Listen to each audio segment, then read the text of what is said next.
યુવાનોના ખાસ કરીને શું શું મુદ્દાઓ છે વિસાવદરની અંદર, કેવી રીતે યુવાનો જોઈ રહ્યા છે સમગ્ર ચૂંટણીને, કયા મુદ્દાઓ પર મતદાન? યુવાનો જોઈ રહ્યા છે કે એક યુવાન ચૂંટણી લડે છે, કે 35 વર્ષનો છોકરો ચૂંટણી લડે છે રેડી. એટલે અત્યારે લગણ તો ઘણા નેતાઓ આવ્યા, એણે કાંઈ કર્યું નથી અને ગોપાલભાઈનામાં બધા જોવે છે કે ભાઈ આ વખતે એવું છે કે ભાઈ 1.5 વર્ષ છે તો ગોપાલભાઈને તક આપો. અને એ કાંઈક યુવાન લડાય, એક યુવાન છે જેની પાસે જ્ઞાન છે, પોતે એજ્યુકેટેડ છે, બબે નોકરી કરી છે, અત્યારે એડવોકેટ છે. એટલે એ યુવાનોને દિલમાં બધા એમાં વચ્ચે છે કે ભાઈ આ આવશે તો અમારા વિસ્તારનું કાંઈક થશે ભલું. આ આવશે તો વિસ્તારનું કાંઈક ભલું થશે. હા, બીજા તો ઘણા આવીને ગયા છે અને વંડિયું પણ ઠેકી ગયા છે, ઠેકી ગયા છે. પણ પોતા હાટું, પોતાના ભલા હાટું કહેશે કે ભાઈ વિકાસના કામ કરવા હાટુંથી અમે આમાં જઈએ છીએ રેડી, મારી પ્રજાનું કામ કરવું છે. પોતાના હાટું, પોતાની હાટુંથી વંડિયું ઠેકા છે. કોઈ પ્રજા હાટુંથી કોઈ ઠેક્યું નથી. પોતાના ખિસ્સા ભરવા હાટુંથી વંડિયું ઠેકા છે. 17માં રીબડિયા ઠેકી ગયા, ભૂપતભાઈની વાવીમાં ઠેકી ગયા, શું કારણ છે? કાંઈ કારણ નહીં, પોતાનો વિકાસ. પોતાનો વિકાસ, હા, પોતાનો. બીજું કાંઈ નહીં. બીજો કાંઈ કારણ નહીં. પબ્લિકના તો પ્રશ્નો એમનેમ પડ્યા છે, અહીંના ખેડૂતોના પ્રશ્ન એમનેમ છે, ખેત મજૂરોના પ્રશ્ન એમનેમ છે, યુવાનોના પ્રશ્ન એમનેમ છે, રોડ રસ્તા એવા છે એમનેમ.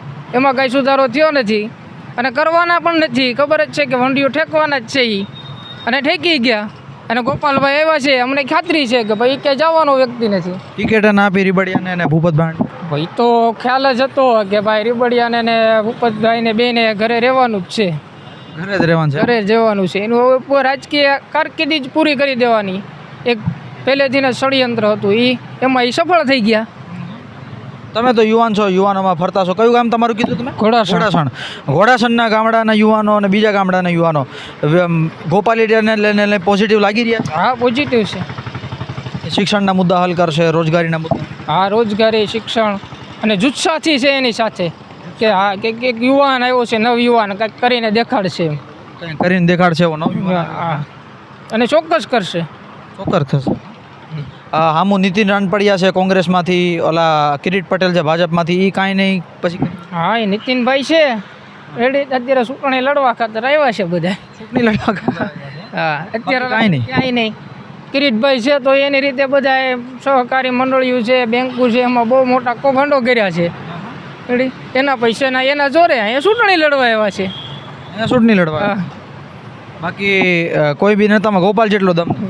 ગોપાલ જેટલો દમ નહીં. ગોપાલ જીતે છે, 1000% જીતે છે. 1000%? હા. વંડી નહીં ઠેકે? નહીં, વંડી નહીં ઠેકે. વંડી નહીં ઠેકે?